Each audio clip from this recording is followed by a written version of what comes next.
Hallelujah. आमच्या ख्रिस्तातील सर्व बंधू आणि भगिनींना प्रेज द लॉर्ड. आज आपण देवाच्या वचनाचे महत्व पाहणार आहोत आणि देवाच्या वचनात जाण्याच्या आधी आपण प्रार्थना करूया. हे आमचे सेनाधीश परमेश्वरा, तुझ्या नावाला आम्ही धन्यवाद देतो की तुझं वचन ह्या जगामध्ये तू आम्हास दिलेलं आहेस, यासाठी की आम्ही आमचा जीवनकाल तुझ्या वचनाप्रमाणे व्यतीत करावा. प्रभू, पवित्र आत्म्याच्या द्वारे हे वचन आमच्या मनात कार्य करू दे आणि तुझी इच्छा तू आम्हाला दाखव, अशी विनंती आणि प्रार्थना मी करतो. येशूच्या नावात मागतो म्हणतोय, आमेन. एक वचन वाचतो मी. तिमोथीचं दुसरं पत्र, तिमोथ्याला दुसरं पत्र, 3रा अध्याय आणि 16 आणि 17 वचन. प्रत्येक परमेश्वर प्रेरित शास्त्रलेख सद्बोध, दोष दाखवणे, सुधारणूक, नीती शिक्षण ह्याकरता उपयोगी आहे, यासाठी की देवाचा भक्त पूर्ण होऊन प्रत्येक चांगल्या कामासाठी सज्ज व्हावा. तर आपण देवाच्या वचनाचं महत्व आज पाहूया. सगळ्यात महत्वाची गोष्ट म्हणजे जेव्हा देवाने आणि येशूने हे जग आणि ही सृष्टी निर्माण केली, त्याच्या आधी सुद्धा येशू होता. येशूच्या हातानेच हे घडलेलं आहे. आणि त्यावेळी येशूबद्दल देवाचं वचन असं सांगतं की प्रारंभी शब्द देवासह होता आणि शब्द देव होता. योहान 1:1. म्हणजे शब्द जो होता तो देव होता. सगळ्यात महत्वाची गोष्ट हीच आहे की शब्द म्हणजेच देव. आणि जर आपल्याला देवाला ओळखायचं असेल, येशूला ओळखायचं असेल, त्याचा स्वभाव काय आहे, देवाला कुठल्या गोष्टी आवडतात, देवाला कुठल्या गोष्टी चांगल्या वाटतात, तर देवाच्या वचनामध्ये जाऊन, बायबलमध्ये जाऊन आपल्याला हे शिकायला पाहिजे. तरच आपण समजू शकू. हे सगळ्यात महत्वाचं आहे की शब्द देही झाला. म्हणजे शब्द जो होता, देवाचं वचन, त्याने देहाचं रूप धारण केलं आणि आमच्यामध्ये वस्ती केली. योहानाच्या 1 अध्यायात दिलेला आहे. आणि तो म्हणजे प्रभू येशू ख्रिस्त. आमेन, हालेलुया. ते काय महत्वाच्या गोष्टी बघू. हे देवाचं जे वचन आहे, हे देवाच्या वचनावर शैतान नेहमी पहिल्यांदा अटॅक करायचा प्रयत्न करतो, हल्ला करायचा प्रयत्न करतो. कसं ते मी तुम्हाला थोडं समजून सांगतो. आपण सुरुवातीच्या उत्पत्तीच्या पुस्तकात वाचलं, देवानी सर्व गोष्टी बनवल्या, एक एदेन बगीचा तयार केला. त्या बगीच्यामध्ये आदामाला ठेवलं देवानी. कशासाठी? बागेची मशागत करायला. आणि बागेची मशागत करायला ठेवल्यावर देवाने त्याला सांगितलं की या बागेतल्या सर्व झाडांची तू फळे खा, फक्त बरे वाईटाचं ज्ञान करून देणारं जे झाड आहे त्याचं फळ तू खाऊ नकोस. हे देवानी मनुष्याशी बोललेलं पहिलं वचन आहे. काय? की ते जे झाड लावलेलं आहे, बरे वाईटाचं ज्ञान देणारं, त्याचं फळ तू खाऊ नको, बाकी सर्व झाडांची फळं खा. आणि त्याच्यानंतर आपण बघतो की शैतान तिथे येतो, सर्पाचं रूप घेऊन, सापाचं रूप घेऊन तिथे येतो. आणि तो काय करतो? देवाने जो शब्द बोललेला आहे त्या देवाच्या वचनावर तो हल्ला चढवतो. आणि जेव्हा तिथं हवा असते, जेव्हा तो साप येतो, तो काय म्हणतो? डिड गॉड से? देव असं म्हणाला का? म्हणतो की तुम्हाला कुठल्याच झाडाचं फळ खायचं परवानगी नाहीये. म्हणजे येऊन शैतानाने जगात पहिलं काम काय केलं? तर देवाच्या वचनावर त्याने हल्ला केला. लक्षात ठेवा, का त्याने हल्ला केला? कारण शेवटी मनुष्याचा विश्वास, मनुष्य जे काही करतो, जे काही कृती करतो, जे काही काम करते, शेवटी ते त्याच्या विश्वासानुसारच तयार होत असते. आणि त्याने वचनावर हल्ला केला म्हणजे देवाच्या वचनावर हल्ला केला म्हणजे विश्वासावर हल्ला केला. कारण विश्वास जो आहे तो केवळ देवाचं वचन ऐकण्याने येतो. रोमक्रस पत्र 10:17 मध्ये लिहिलेलं आहे. तर शैतानाने ह्या जगामध्ये पहिलं काम काय केलं? की हवेकडे गेला, त्या स्त्रीकडे गेला आणि देवाच्या वचनावर हल्ला केला. कारण वचन म्हणजे त्याचा विश्वास कमी व्हावा त्यांचा ह्यासाठी. अजून एक उदाहरण देऊन मी तुम्हाला सांगतो की आपण मत्तईकृत शुभवर्तमान मध्ये जर बघितलं तर 3ऱ्या अध्यायात 17व्या वचनात आपण असा एक वाचतो की आकाशातून एक आवाज आला, आकाशातून व्हॉइस म्हणजे एक वाणी आली, एक आवाज आला. तो काय म्हटला? हा माझा पुत्र आहे आणि हा मला परमप्रिय आहे आणि ह्याच्याविषयी मी संतुष्ट आहे. 3 गोष्टी सांगितल्या. हा माझा पुत्र आहे, मला परमप्रिय आहे आणि मी संतुष्ट आहे. त्याच्यानंतर 4थ्या अध्यायात आपण बघतो येशूने 40 दिवस उपवास केला. 40 दिवस उपवास केल्यावर येशूची सेवकाई सुरू होणार होती. पहिल्यांदा त्याच्याजवळ कोण आलं? सैतान आला. सैतानाने काय येशूला म्हटलं? If you are the son of God, जर तू देवाचा पुत्र असशील तर ह्या धोंड्यांच्या भाकरी कर. जर तू देवाचा पुत्र असशील तर ह्या मंदिराच्या कंगोऱ्यावरून खाली उडी मार. जर तू देवाचा पुत्र असशील तर हे सगळं वैभव मी तुला देईन, माझ्या पाया पड. 3:17 मध्ये तर देवाने बोलून, स्पष्ट शब्दात बोलून, आकाशातून आवाज आला आणि सांगितले की हा माझा पुत्र आहे, हा मला परमप्रिय आहे, ह्याच्याविषयी मी संतुष्ट आहे. परत सैतान आला आणि डाऊट, जसं आदामाने हवाला केलं तसंच येशूच्या विषयी त्याने केलं. परंतु येशू वचनामध्ये खूप मजबूत होता. येशूने सैतानाला कसं हरवलं? असं लिहिलेलं आहे वचनात, असं लिहिलेलं आहे, असं लिहिलेलं आहे, निघून जा येथून. आणि सैतान निघून गेला. तर शैतानाचं जे मुख्य काम आहे ते काय आहे? देवाच्या वचनाचा नाश करायचा तो प्रयत्न करतो. अजून एक उदाहरण मी सांगतो. मार्क कृष्णवर्तमान 4थ्या अध्यायात पेरणाऱ्याचा दृष्टांत दिलेला आहे. आणि पेरणारा बी पेरत गेला. 4 ठिकाणी बी पडलं, वेगवेगळ्या ठिकाणी. पहिलं जे बी पडलं ते रस्त्यावर पडलेलं आहे बी. आणि देवाचं वचन सांगतं की आकाशातले पक्षी आले आणि ते बी घेऊन गेले, खाऊन टाकलं त्यांनी. हे पक्षी कोण आहे? हे पक्षी सैतान आहे. म्हणजे इथं सुद्धा सैतान देवाच्या वचनाचा नाश करायचा प्रयत्न करत आहे, जे त्याला शक्य नाहीये. एफेसकरास पत्र 6वा अध्याय जर तुम्ही बघितलं 12व्या वचनानंतर, की आपलं जे युद्ध आहे देवाचं वचन सांगतं 6:12 पासून पुढे, हे रक्त आणि हाडामासा बरोबर नाहीये. मग आपलं रक्त कुणाबरोबर आहे? आपलं रक्त, आपलं जे युद्ध आहे हे कुठलंही रक्त हाडामासा बरोबर नाहीये. मग हे कुणाबरोबर आहे? शैतान, त्याचे दूत, अंधाराच्या शक्ती, दुष्ट आत्मे, दुष्ट शक्ती, अशुद्ध आत्मे ह्यांच्या बरोबर आहे. त्यामध्ये ती देवाने जी शस्त्र सामुग्री दिलेली आहे, त्यात डोक्यावर घालायचा शिरटोप आहे, अंगात घालायचं चिलखती उरस्त्राण आहे, कमरेला बांधायचं दिलेलं आहे, विश्वासाची ढाल दिलेली आहे, पायात घालायचे शूज आणि बूट पण दिलेले आहेत. सगळ्या गोष्टी आहेत संरक्षण करायसाठी. पण ढालेने कोणी, ढाल घेऊन कोणी प्रतिहल्ला करू शकत नाही. चिलखत घालून कोणी प्रतिहल्ला करू शकत नाही. प्रतिहल्ला करायचा असेल तर तलवारच पाहिजे. आणि 6वा अध्याय 17व्या वचनात म्हणलेलं आहे की वचन म्हणजे आत्म्याची तलवार आहे. त्याच्याने आपण सैतानावर घाव करून त्याला पळवून लावू शकतो. तर देवाच्या वचनाचं महत्व प्रियानो तुम्ही समजून घ्या. मी आता 4 उदाहरणं तुम्हाला सांगितली की हे देवाचं वचन जे आहे हे फार महत्वाचं आहे. आणि म्हणून मी ही 2 वचनं जी आता तुमच्यासाठी वाचली, की देवाचं वचन जे आहे, 5वा पॉइंट हा काय आहे, की जे देवाचे लोक आहेत त्यांना 2 तिमोथी 3:16 आणि 17 मध्ये लिहिलेलं आहे की त्या देवाच्या माणसाला परिपूर्ण करायसाठी आहे. परिपूर्ण करायसाठी आणि त्याला काय करण्यासाठी आहे? चांगल्या कामासाठी त्याला सज्ज करण्यासाठी आहे. किती महत्व आहे. तर प्रियानो, आता आपण थोडं खोलात जाऊया आणि देवाच्या वचनाविषयी ऐकूया. देवाचं वचन किती महान आहे हे समजण्यासाठी 3-4 मुद्दे मी तुम्हाला सांगतो.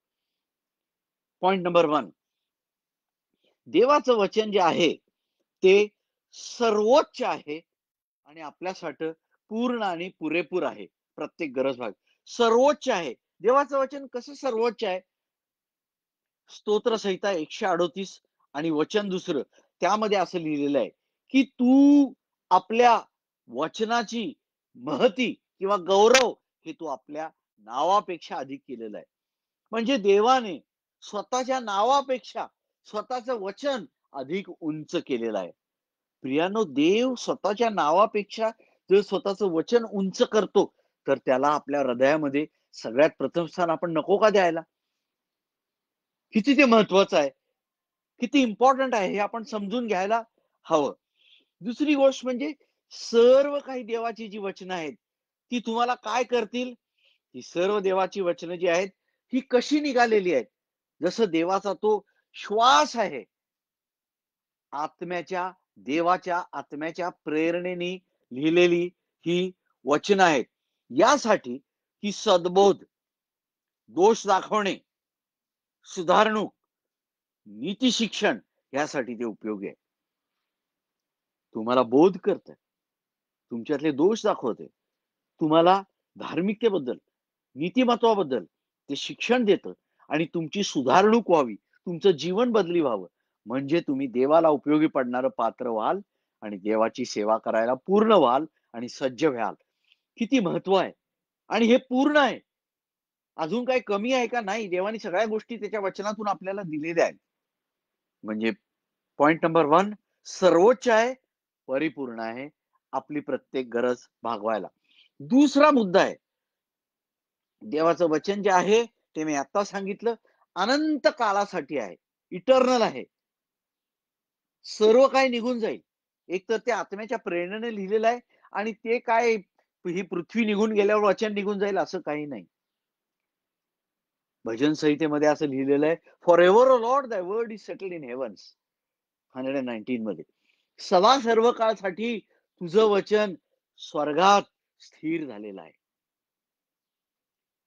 तर महत्वाची गोष्ट आहे की हे जे देवाचं वचन जे आहे, हे देवाचं वचन अनंत काळासाठी ठेवलेलं आहे. यशायाचं पुस्तक 40वा अध्याय 8व्या वचनात म्हणलेलं आहे, फूल जे आहे ते सुकून जातं, गवत जे आहे ते पण सुकून जातं, पण देवाचा शब्द सदा सर्व काळ राहतो.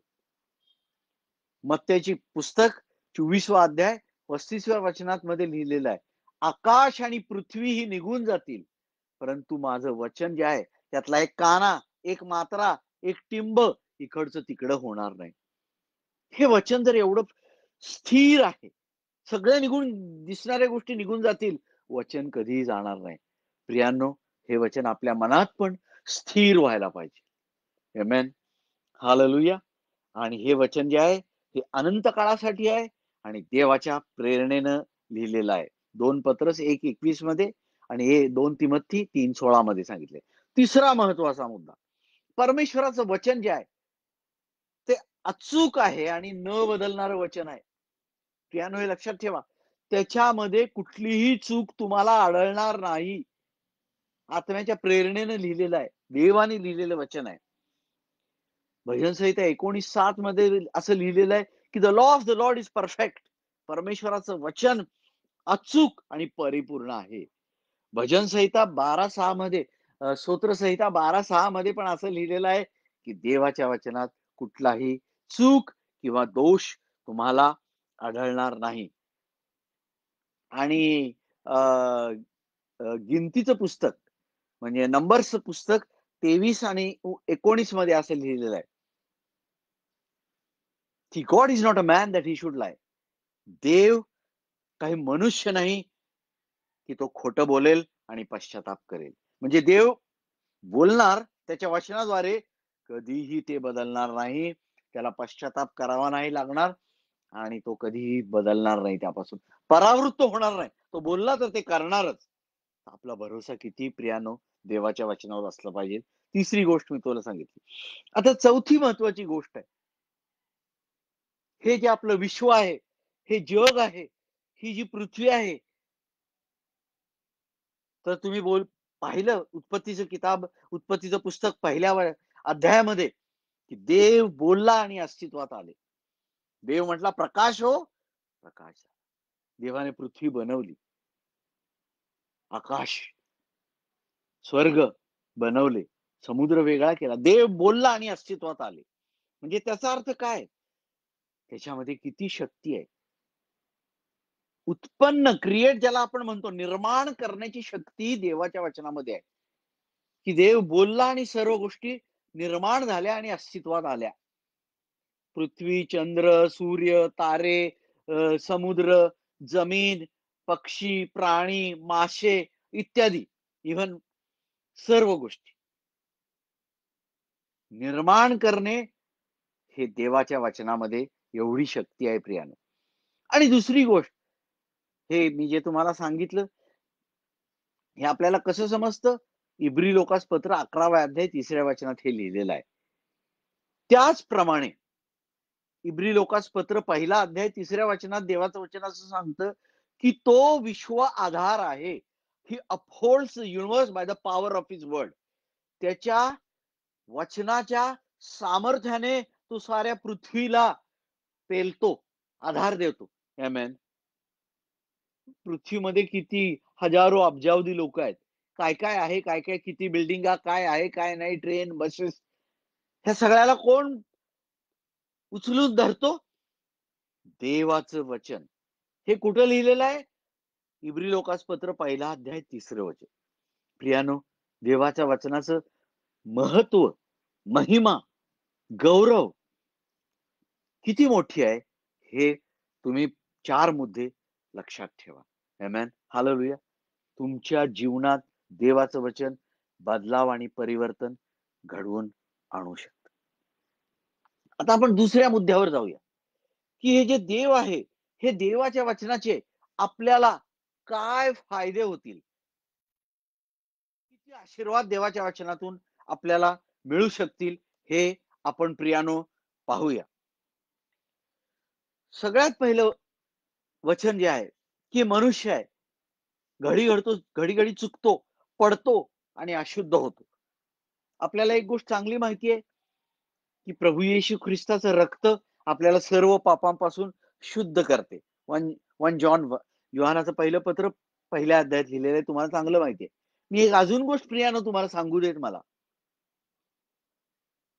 योहानाचं पुस्तक 15वा अध्याय 3ऱ्या वचनात येशू शिष्याना म्हटलेला, you are already made clean by the words that I have spoken to you. मी बोललेल्या वचनामुळे तुम्ही शुद्ध झालेले आहात. त्याचा अर्थ असा की देवाचं वचन जेव्हा ऐकतो आपण, तेव्हा देवाचं वचन आपली सफाई करतं, आपल्याला शुद्ध करते. जसं रक्त सर्व पापांपासून शुद्ध करते, देवाचे वचन योहान 15:3 नुसार आपल्याला शुद्ध करते. आमेन. हालेलुया. Point number 1. पॉइंट नंबर 2, देवाचं वचन आपल्याला बरं करतं. बरं करतं म्हणजे आजार, रोगापासून चंगाई, हिलिंग, बरं करणं ही शक्ती देवाच्या वचनामध्ये आहे. कशी काय?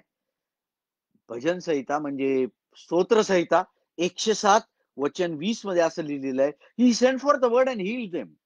देवाने आपले वचन पाठवले आणि त्यांना बरे केले. लोकांच्या विषयी म्हटलेलं आहे.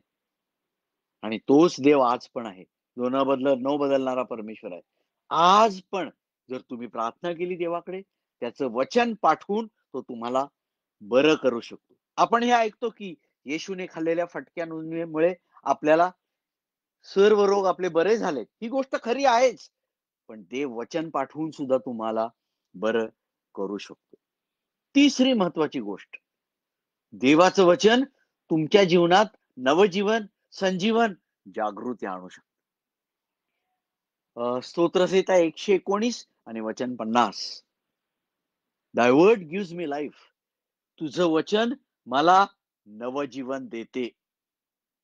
म्हणजे देवाचं वचन, जर आपण प्रियानो दुःखात, कष्टात किंवा निराशेत असू आणि एकदम डाऊन असू किंवा कुठल्या पापात पडल्यामुळे जर आपल्याला असं वाटत असेल की अरे काय किती चुका माझ्याकडून घडतात, देव मला सोडून जाईल आणि मग देव खरंच मला प्रेम करतोय, देवाचं वचन तुम्ही वाचलं, त्यावेळी देवाचं वचन तुम्हाला नवीन जीवन, जागृती, संजीवन हे देईल.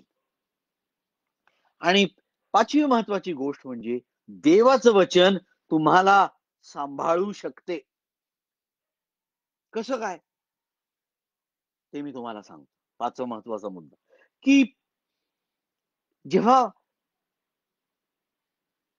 प्रेरित पौल प्रेषित पौल एफिसस इथली जी मंडळी होती तिची स्थापना केली, त्याच्यानंतर तो त्यांना सोडून जात होता दुसऱ्या ठिकाणी.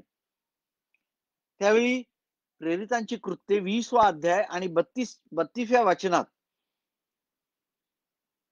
पौल म्हणतो, आता मी तुम्हाला सोडून चाललेलो आहे, परंतु जाताना मी तुम्हाला देवाकडे आणि त्याच्या कृपेच्या वचनाकडे सोपवून जात आहे. समजा बऱ्याच ठिकाणी मुंबईत किंवा पुण्यामध्ये किंवा अन्य ठिकाणी आई वडील कामाला जातात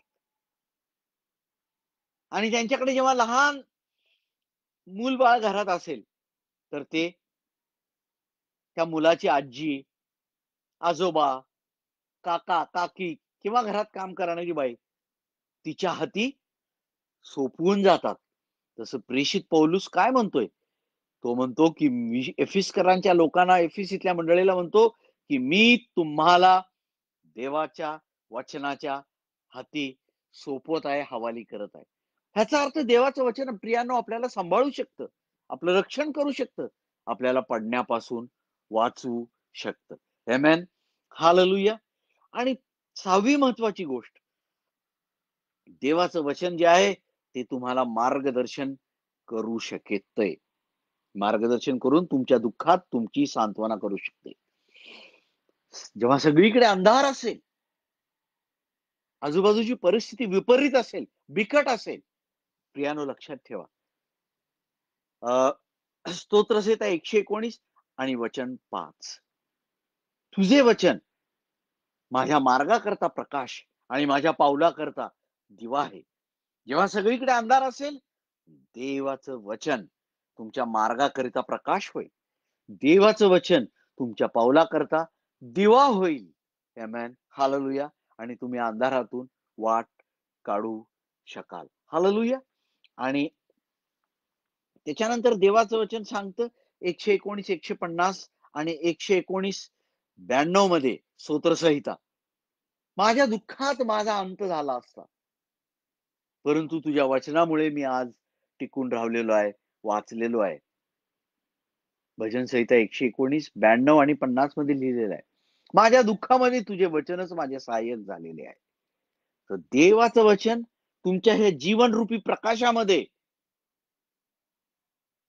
तुमचं सहाय्य करून तुम्हाला ते मदत करू शकतं. आमेन, हालेलुया. आणि विशेष महत्वाची गोष्ट म्हणजे 6वं वचन, की देवाचं वचन तुमच्यामध्ये विश्वास निर्माण करू शकतं. देवाचं वचन सांगतं faith comes by hearing and hearing of word of God. देवाचं वचन ऐकल्याने तुम्हाला काय होऊ शकतं? तुम्हाला विश्वास तुमच्या मनामध्ये तयार होऊ शकतो. तर प्रियानो, देवाचं वचन तुमच्यासाठी काय होऊ शकतं? देवाचं वचन तुमच्या मनात विश्वास तयार करू शकतं. रोमक्रसपत्र 15वा अध्याय 4थ्या वचनात लिहिलेलं आहे की देवाचं वचन तुमच्या मनामध्ये आशा तयार करू शकतं. जर आशाच नसेल तर विश्वास कुठून येणार? 11वा अध्याय 1ल्या वचनात देवाचं वचन असं सांगतं की विश्वास हा आशा केलेल्या गोष्टीविषयीची निश्चितता आहे. तर आशा कुठून येते? देवाच्या वचनापासून. आमेन, हालेलुया.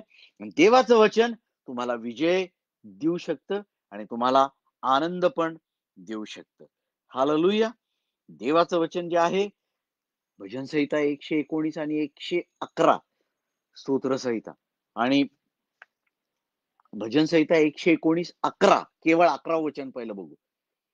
तुझे वचन मी माझ्या मनात लपवून ठेवलेले आहे किंवा ठेवलेले आहे, यासाठी की मी तुझ्या विरुद्ध पाप करू नये. याचा अर्थ तुम्हाला विजय, कुठला विजय? शैतानावर विजय, पापावर विजय मिळवण्यासाठी देवाचे वचन कार्य करू शकतं. आमेन. हालेलुया. आणि एफेसकरास पत्र 6 अध्याय 17 वचनात सांगितलेलं आहे, आत्म्याची तलवार घ्या म्हणजे तुम्हाला विजय मिळेल लढाईमध्ये. तर देवाचं वचन तुम्हाला काय करतं? तुम्हाला विजय मिळवून देतं आणि तुम्हाला मनामध्ये देवाचं वचन 119 111 मध्ये लिहिलेलं आहे की हे तुम्हाला आनंद देऊ शकतं. तर प्रियानो, देवाचं वचन तुम्हाला एवढे आशीर्वाद देऊ शकतं की जे तुम्हाला अंधकाराच्या शक्तीपासून, जे तुम्हाला फसवणूक जी आहे त्या फसवणुकीपासून तुम्हाला ते वाचवू शकतं. येशूने जे पहाडी प्रवचन ज्याला आपण म्हणतो डोंगरावरचं प्रवचन, त्याचा अंत 5-6-7 मध्ये शेवटी काय केला? जो आपलं घर ह्या खडकावर बांधतो, म्हणजे जो देवाचं वचन ऐकून त्यानुसार आपलं जीवनरूपी, आत्मिक जीवनरूपी घर बांधतो, पाऊस पडला, पूर आला, वादळ आलं, तरी ते घर पडणार नाही. याचा अर्थ काय? याचा अर्थ हा आहे की ते वचनानुसार चालणाऱ्या माणसाचं आत्मिक घर कधीही, कितीही संकट आली, किती फसवाफसवी झाली, तरी ते पडू शकणार नाही. आणि जरी नाश होणार असला, तर या नाशापासून सुद्धा देव तुम्हाला वाचवू शकतो. मित्रांनो, आता शेवटी मी तुम्हाला 3 उदाहरणं सांगत आहे आणि त्याच्यानंतर मी आजचं हे वचन बंद करणार आहे. योबाचं पुस्तक 23वा अध्याय आणि 12व्या वचनात योब म्हणतो की मी माझ्या मनोरथापेक्षा तुझं वचन अधिक सांभाळून ठेवलेलं आहे. दुसऱ्या भाषांतरात म्हणतं की मी माझ्या अन्नापेक्षा तुझं वचन अधिक सांभाळून ठेवलेलं आहे. प्रियानो, योब जो होता त्याने देवाच्या वचनाला एवढं महत्व दिलं. त्याचप्रमाणे यिर्मया म्हणतो की तुझी वचने मला मिळाली आणि मी त्याचे सेवन केले, खाल्ले. यिर्मया 15:16. त्याचप्रमाणे मत्तेचं पुस्तक 4 अध्याय 4 वचनात येशू म्हटला, मनुष्य केवळ भाकरीने जगेल असे नाही, तर देवाच्या तोंडातून निघणाऱ्या प्रत्येक वचनाने जगेल. प्रियानो, देवाचं वचन तुम्हाला सांभाळायला, तुम्हाला वाचवायला आणि प्रत्येक गोष्टीमध्ये तुमचं सहाय्य करायला देवाचं वचन पुरेपूर आहे. केवळ आपल्याला एकच गोष्ट करायला पाहिजे की देवाच्या वचनाला आपल्या मनात योग्य ते स्थान आणि महत्व दिलेलं आहे. शेवटची एक लास्ट गोष्ट मला तुम्हाला सांगू द्या प्रियानो, की पेत्राच्या पत्रीमध्ये 2रा अध्याय आणि 2:21 मध्ये असं सांगितलेलं आहे की तुमचा नवीन जन्म हा कुठल्याही अविनाशी कुठल्याही नाशमान वस्तूनी नव्हे, म्हणजे सोना चांदी इत्यादी, तर अविनाशी देवाच्या वचनरूपी बीजने झालेला आहे. देवाच्या वचनाने आमचा नवीन जन्म झालेला आहे. आमेन. आमचा नवीन जन्म देवाचं वचन, पवित्र आत्मा, देवाची कृपा ह्यांच्याद्वारे झालेला आहे. तर देवाच्या वचनाचं बीज आमच्या मनात जेव्हा गेलं, तेव्हा आमचा नवीन जन्म झाला, हे देवाचं वचन सांगतं. तर देवाच्या तुमच्या जीवनाची सुरुवात जी आहे, ती सुद्धा देवाच्या वचनाने झालेली आहे. प्रत्येक ठिकाणी देवाचं वचन तुम्हाला सांभाळत आहे. तर प्रियानो, देवाच्या वचनाला रोज आपण किती वेळ दिला पाहिजे? प्रत्येक वेळी देवाचं वचन आपण वाचलं पाहिजे. आणि काय केलं पाहिजे?